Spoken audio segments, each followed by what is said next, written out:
อ่าคือถ่ายรูปอ่ะ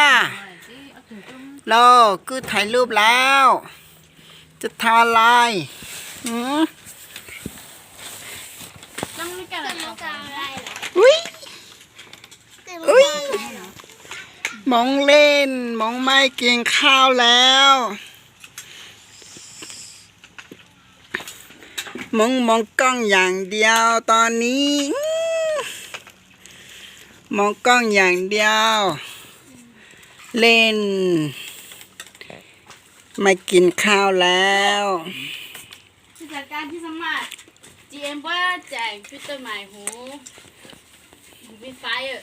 กินเข้าไป ไอ้ขมไม่ไหวขมแล้วไม่ไหวจะไปทำอย่างอื่นดีนะมันขมอ่ะกินไม่ได้แล้วนะหนูกินไม่ได้แล้วมันขมก็ไล่หนูเหรอเอาไงดีเอาไงดีหนูจะทำอะไรดีเนาะมองกินข้าว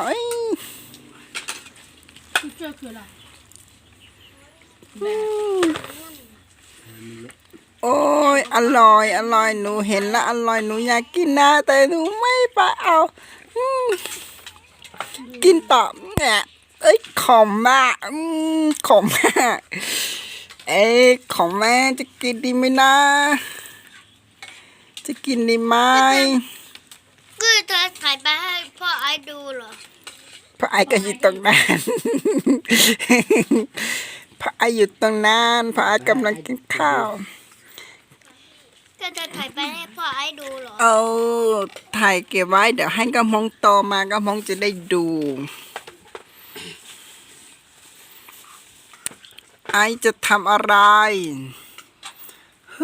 ไอไม่รู้จะทำอะไรแล้ว